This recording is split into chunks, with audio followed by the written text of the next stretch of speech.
I stood in the dining room of Rosemary's, our family's flagship restaurant, staring at the wall of framed photos that chronicled our history. 25 years of memories captured in fading prints. My grandfather opening the first location in 1980, my parents taking over in 1995, and endless shots of my sister Olivia's beaming face as she won cooking competitions and earned glowing press reviews.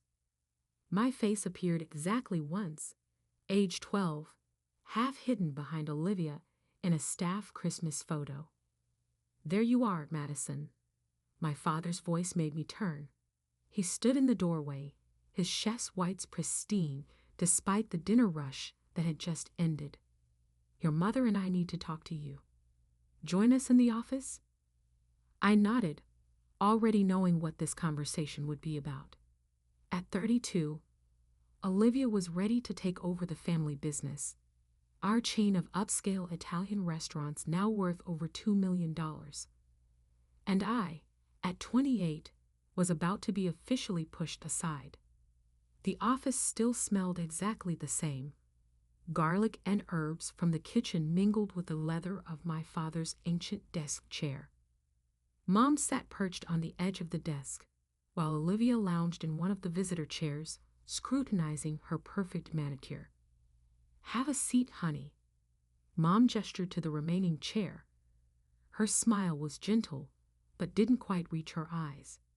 I sat, smoothing my simple black dress, the one I wore for my job managing the books at Rosemary's. Numbers were the only thing my parents trusted me with, and even then, Olivia had final approval on everything. "Madison," Dad began, settling into his chair, "you know we've been discussing succession planning for the business. Your sister has proven herself more than capable of taking Rosemary's to the next level." Olivia preened. Of course she had. They'd handed her every opportunity while relegating me to background roles. "We've decided it's time," Mom continued. "Olivia will assume full ownership and control of all restaurant operations, effective next month." I waited for the rest. Surely there would be some role for me, some acknowledgement of my years of quiet contribution. The silence stretched. "And me?" I finally asked. Dad shifted uncomfortably. "Well, sweetheart, we think it's best if you explore other opportunities. Your sister has a very specific vision for the future of Rosemary's." "What your father means," Olivia cut in, her voice dripping with fake sympathy, "is that we'll be bringing in professional financial staff. Let's be honest, Madison, you're not really cut out for the restaurant business. You've never had the passion for it like I do." I gripped the arms of my chair, memories flooding back. 12-year-old me, begging to help in the kitchen only to be told I'd get in the way. 16-year-old me, suggesting menu improvements that were dismissed without consideration. 20-year-old me, graduating top of my class in business school while Olivia got all the praise for winning a local cooking contest. "We'll give you an excellent severance package," Mom added quickly. 3 months' salary. That should give you time to find something more suitable." "I see." I stood up slowly, my mind already racing ahead. "And I assume you'll want me out by the end of the week." "That would be best," Olivia smiled. "The new financial team starts Monday." I nodded curtly and walked out, ignoring my mother's call of "Madison, wait." Behind me, I heard Olivia's dismissive laugh. "Oh, let her go, Mom. She'll get over it." But I wouldn't get over it. Not this time. That night, I sat in my small apartment, surrounded by spreadsheets and business plans I'd been quietly working on for years. Every time they'd dismissed my ideas, I'd refined them. Every time they'd pushed me aside, I'd strengthened my resolve. They thought I lacked passion. They had no idea. I pulled up the lease agreement on my laptop, The one I'd signed last week for the vacant storefront directly next door to Rosemary's. The landlord had been surprised when I offered above market rate, but location was everything. Opening my meticulously organized files, I reviewed my concept again. While Rosemary's catered to the dinner crowd with white tablecloths and $40 pasta dishes, I saw an untapped market. Young professionals wanting quality coffee, fresh pastries, and quick but sophisticated lunch options. A modern cafe with Italian influences, but none of the stuffiness. I'd spent years studying customer patterns, noting complaints, and identifying gaps in the local restaurant scene.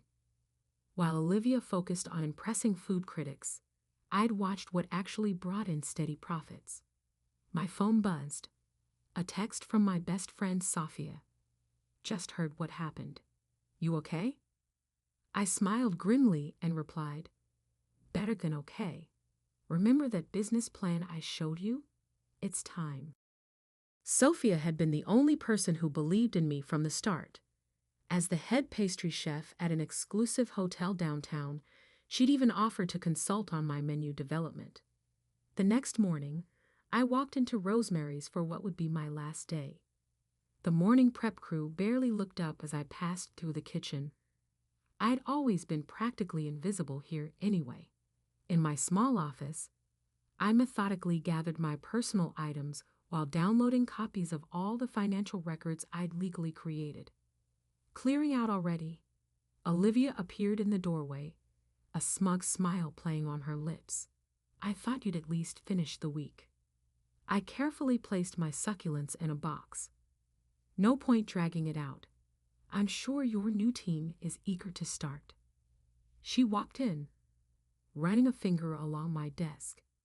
You know, I did try to convince Mom and Dad to keep you on in some capacity. Maybe as a hostess.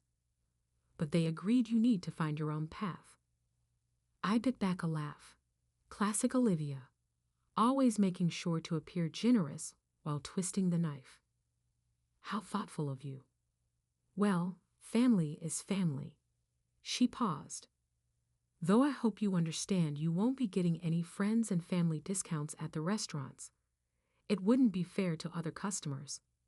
Don't worry, I said, picking up my box. I won't be eating here anymore. Her smile faltered slightly at my calm tone. She'd expected tears, pleading, anything but this quiet confidence. Good luck with whatever you end up doing, she called after me as I walked out. Maybe accounting? You were always good with numbers. If she noticed me smiling as I left, she probably assumed I was holding back tears. She had no idea. The next few months passed in a blur of activity. While Olivia hogged the local restaurant media spotlight with her bold new vision for Rosemary's, I quietly assembled my team. Sofia agreed to oversee our pastry program while maintaining her hotel job. Her reputation alone would draw attention. I hired Maria, a brilliant young barista who'd won several regional competitions but felt stifled by corporate coffee chains. Jack, a former line cook from Rosemary's who'd quit after Olivia took over, signed on to run our savory kitchen. He brought with him several other staff who'd grown tired of my sister's management style. The construction crew worked day and night transforming the empty storefront. Floor-to-ceiling windows would flood the space with natural light. The coffee bar, crafted from reclaimed wood and Italian marble, would be a showpiece. Every detail was carefully chosen to create an atmosphere that was both welcoming and sophisticated. I threw myself into every aspect of the business. While managing construction, I also focused on brand development, menu testing, and staff training. My savings account dwindled, but my small business loan would cover the remaining startup costs. I had one shot at this, and I wasn't going to waste it. The day we installed the sign was when reality truly hit home. Mattina, meaning morning in Italian, in elegant gold letters against deep blue. Through the construction barriers, I could see Olivia watching from Rosemary's window, her expression unreadable. Let her watch. Let them all watch. 2 weeks before our planned opening, I was reviewing coffee bean orders when Jack burst into my office, his face pale. "Madison, you need to see this." He handed me his phone, open to the local restaurant news website. The headline made my blood run cold. Rosemary's ANNOUNCE NEUCAFA CEPT Bureau and beloved Italian flavors to breakfast and lunchy. My hands shook as I read the article. Olivia was launching a cafe menu at all Rosemary's locations. Breakfast pastries, gourmet sandwiches, specialty coffee drinks, nearly identical to what we planned. And they were starting with the flagship location, next door. They must have gotten wind of our concept. Someone had talked, or they'd seen our permit applications, and now they were trying to crush us before we could even open. I looked up to find my entire team watching me anxiously. They'd all taken huge risks to join this venture. Some had quit stable jobs. They believed in my vision, and I couldn't let them down. "Call everyone in," I said, standing up. "Emergency meeting in 20 minutes. As my staff filed into our unfinished dining room, I took a deep breath. This wasn't over. In fact, it was just beginning. My family had underestimated me my entire life, but they'd never seen what I was truly capable of. Time to show them. The emergency team meeting lasted until midnight. Empty coffee cups and discarded ideas littered our makeshift conference table, a piece of plywood balanced on sawhorses. But by the time we finished, we had a plan. They think they can beat us at our own game. I stood at the head of the table, surveying my tired but determined staff. Let them try. We're not just opening a cafe. We're creating something entirely new. Over the next week, we completely revamped our concept. While Rosemary's would offer watered-down versions of standard cafe fare, we would innovate. Our pastry chef, Sophia, developed hybrid creations that combined Italian and Asian flavors: matcha tiramisu, yuzu cannoli, black sesame bomboloni. Each item was photographed for our social media campaign, generating buzz before we even opened. Maria, our head barista, designed a coffee program that went beyond typical espresso drinks.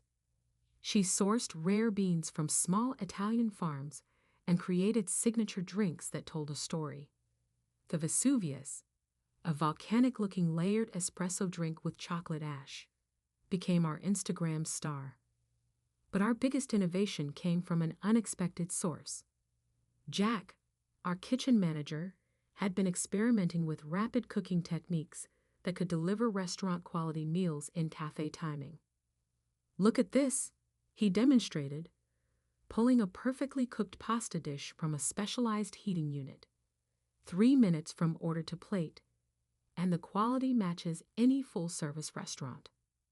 We installed a line of these units, allowing us to offer hot, fresh meals in record time. Perfect for business lunches when people couldn't spend an hour at Rosemary's. The morning of our opening, I arrived at 4 a.m. to find a line already forming. Our social media campaign had worked better than expected. The first 100 customers would receive limited edition Matina coffee tumblers, and people wanted them. Through our windows, I could see lights on at Rosemary's. Olivia was there, watching. They'd rushed to launch their cafe menu 2 days earlier, but the reviews had been lukewarm. Traditional pastries and basic coffee drinks couldn't compete with what we were about to unveil.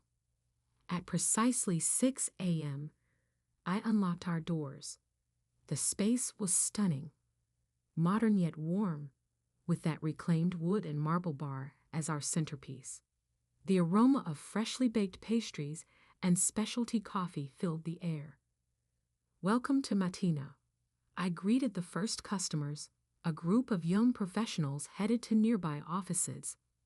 Their eyes widened as they took in the display case filled with Sophia's creations. "Are those yuzu cannoli?" One woman pressed her face against the glass. "I saw these on Instagram." By 7 a.m., we had a constant line of 30 people. By noon, we'd sold out of most pastries and had to rush additional batches. Our quick-service pasta dishes were a huge hit with the lunch crowd, many of whom had walked out of Rosemary's when told about their 45-minute wait time. I was expediting orders when I saw them, my parents and Olivia, walking through our doors. They tried to look casual, but I could see them scrutinizing everything: the innovative menu, the efficient service, the full tables, the constant line. Olivia picked up a menu, her perfectly manicured fingernails gripping the recycled paper. "Fast casual Italian fusion." She sniffed. "Hardly authentic." I stepped out from behind the counter, radiating calm confidence. "Can I help you find something?" "The black sesame bomboloni are our best seller this morning." "Madison," my mother started, then faltered as she looked around the busy cafe. This wasn't the failing business they'd expected to find. My father cleared his throat. "Interesting concept you have here, though I'm not sure it fits with the neighborhood's character." I gestured to our packed dining room. "The neighborhood seems to disagree. Now, if you'll excuse me, we have customers waiting." They left without ordering, but I knew this wasn't over. Olivia's face had that look, the one she got when plotting something. Sure enough, 2 days later, Rosemary's announced they were slashing their breakfast and lunch prices by 30%. "They're trying to undercut us," Jack worried, showing me their new menu. "We can't match those prices and stay profitable." "We don't need to," I assured him. "Quality speaks for itself." I was right. Despite Rosemary's price cuts, our business kept growing. Word spread about our unique offerings and quick service. Food bloggers raved about our fusion pastries. Local offices started ordering catering. We had lines out the door every morning. Then came the call that changed everything. "Ms. Bennett." The voice was crisp, professional. "This is Marcus Chin from Venture Capital Partners. We've been hearing interesting things about Matina. Would you be open to discussing expansion opportunities?" I sat down, my hands shaking slightly. This was it, the chance to grow beyond what my family thought possible. But first, I had to handle a more immediate crisis. Sophia burst into my office, her chef's coat dusted with flour. "Madison, we have a problem. Someone's been trying to poach our staff, offering double salary to work at Rosemary's new cafe division." I smiled grimly. Of course Olivia would try this tactic. Call a staff meeting. Time to let everyone in on phase 2 of our plan. The next morning, I walked into the VC meeting with a detailed expansion proposal, not just for 1 or 2 new locations, but for a complete reimagining of the quick-service dining industry. "Our goal isn't to compete with traditional restaurants," I explained, pointing to my projections. "We're creating a new category entirely. High-end quality with fast casual efficiency. And we can replicate this model anywhere." Marcus leaned forward, intrigued. "And your current location's numbers support this?" I handed him our first quarter financials. His eyebrows rose as he reviewed them. "Very impressive. But I have to ask, what about competition? Particularly from established local restaurants." He was diplomatic, but I knew he meant Rosemary's. "Competition drives innovation," I said confidently. "We've already proven we can succeed against established players." Now we're ready to expand that success. 2 weeks later, I signed the investment deal. $10 million in first-round funding with an aggressive expansion plan. We would open 5 new locations in the next year, each with our signature blend of quality, speed, and innovation. The news hit the local restaurant scene like a bombshell. Olivia's attempts to copy our concept suddenly looked small and derivative. Everyone was talking about the future of dining, and Martina was leading the conversation. Walking into work the morning after the announcement, I found an envelope on my desk. Inside was a note in my mother's handwriting. "Perhaps we should talk." "Mom." I tucked the note away without responding. They'd had years to talk, years to see my potential. Now they could watch what happened next. The first new Martina location opened 4 months later in the heart of the financial district. The line on opening day stretched for 3 blocks. 2 months after that, we launched in the trendy arts district, adding evening hours and a wine program. Each new location brought innovations. We introduced automated ordering systems that remembered customer preferences. Our kitchens became models of efficiency, delivering complex dishes in minutes. The press started calling us the future of Italian dining. Rosemary's, meanwhile, struggled to keep up. Their attempts to modernize felt forced and confused their traditional customer base. I heard through industry gossip that their profits were dropping.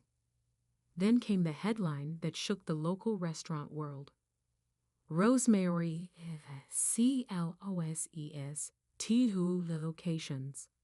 Traditional restaurant chain faces modern dining challenges. Seeing that article, I felt no joy. This hadn't been about destroying my family's business. It was about building something true to my own vision, something that would make a real difference in the industry. That evening, as I was reviewing plans for our 6th location, my office phone rang. The caller ID showed Olivia Bennett. I stared at the phone for a long moment, thinking about everything that had led to this point. Then calmly, I picked up the receiver. "Madison?" Olivia's voice wavered, lacking its usual confidence. "We need to talk." I leaned back in my chair, looking out at the city lights. In the reflection of my office window, I could see the gleaming signs of 3 Martina locations. "I'm listening." "Can we meet? In person?" She paused. "Please, it's important." An hour later, I sat across from Olivia at a neutral location, an upscale bar downtown. She looked different, somehow smaller. The perfectly curated appearance remained, but stress had left its mark. "We're losing everything," she said without preamble, staring into her untouched wine. "Rosemary's is failing. 2 locations closed, and the others are barely breaking even. The banks are threatening to call our loans." I took a measured sip of my drink. "I'm aware of your situation." "Of course you are." She laughed bitterly. "You probably knew before we did. You always were better with numbers." "What do you want, Olivia?" She straightened, composing herself. "We want to propose a merger. Rosemary's and Martina. Combined resources, shared expertise." We cold. "No." The word came out sharp and final. "You haven't even heard the terms." "I don't need to." I set my glass down carefully. "Martina is valued at $50 million, Olivia. We're opening our 15th location next month, with 30 more planned for next year. We don't need Rosemary's resources or expertise. We're still family," she whispered. "Are we? When was the last time you treated me like family?" She flinched. "I know we make mistakes." "Mistakes?" I cut in. "You systematically pushed me aside for years. You took every opportunity to belittle me, to remind me." I wasn't good enough. When you forced me out, you didn't even have the decency to be honest about it. You wrapped it in fake concern and condescension. I was wrong, she said quietly. We all were. Watching what you've built. It's extraordinary, Madison. You've revolutionized the entire industry while we were clinging to outdated traditions. I studied her face, searching for the manipulation I'd grown so accustomed to seeing. But for once, my sister seemed genuine. Here's what I'll offer, I said finally. Not a merger. Matina remains independent, but I'll buy the original Rosemary's location, the one grandfather built. I'll keep the name and some signature dishes, but modernize the concept. A single high-end dinner venue to complement our fast casual empire. And the other locations? Close them. They're not viable anymore. Use the sale proceeds to pay off your debts. After that, if you're interested, we might discuss a position at Matina. Entry level. No special treatment. You'd have to earn any advancement. Her eyes widened. You'd really give me a chance? After everything? Everyone deserves a chance to prove themselves. I had to build mine from nothing. You'll at least have a foundation. 2 days later, I sat in my parents' living room, reviewing the sales contract for Rosemary's. My father kept shaking his head, staring at the purchase price. All these years, he murmured. We never saw. You saw what you wanted to see, I replied, initialing another page. You decided early on that Olivia was the successful one, the one with potential. You never bothered to look deeper. My mother dabbed at her eyes with a tissue. Can you ever forgive us? I paused, considering the question. I'm not angry anymore. Building Matina taught me something important. Success isn't about proving others wrong. It's about proving yourself right. The acquisition of Rosemary's flagship location made headlines in the restaurant industry. But the bigger story came 3 months later, when Matina announced our nationwide expansion plan. 100 locations across the country, plus our first international ventures in London and Tokyo. The day we opened the reimagined Rosemary's, I stood in that same dining room where the family photos hung. The wall had been redesigned, now telling a different story. Photos of grandfather still held pride of place, but alongside them were images of Matina's journey. My journey. Olivia, now 6 months into her role managing quality control for our pastry program, joined me. I heard Tokyo's opening beat all projections, she said, and London's already got a waiting list for franchises. I nodded. The Dubai team flies in next week to discuss Middle East expansion. She shook her head in amazement. A global empire built from a tiny cafe next door. You know what the irony is? If we hadn't tried to copy your concept that first day, if we just let you do your thing, Rosemary's might have survived. Maybe, but then I might not have pushed so hard to innovate. Sometimes our biggest challenges lead to our greatest successes. Later that night, after the last customers had left and the staff had gone home, I sat alone in my office reviewing expansion plans. On my desk sat a small plaque, given to me that morning by my team. It read, Madison Bennett, founder and CEO, Matina International, from a single door to a worldwide welcome. I picked up the plaque, running my fingers over the engraved words. Success wasn't just about the money, the locations, or even proving my family wrong. It was about staying true to your vision, even when no one else could see it. My phone buzzed. Photos from the Tokyo location's soft opening. The lines stretched for blocks, just like that first morning next door to Rosemary's. But now, the crowds weren't just waiting for coffee and pastries. they were waiting to be part of something revolutionary. I opened my laptop to review the latest innovation proposals from our R&D team.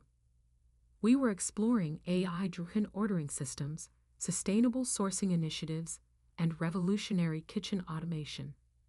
The $50 million empire was just the beginning. The sun was rising by the time I finally left the office. I passed the original Matina location, now a historical landmark in our company's story. The sign still glowed warmly in the early morning light, welcoming another day of possibilities. My family had given me nothing, believing I'd amount to nothing, but they taught me the most valuable lesson of all.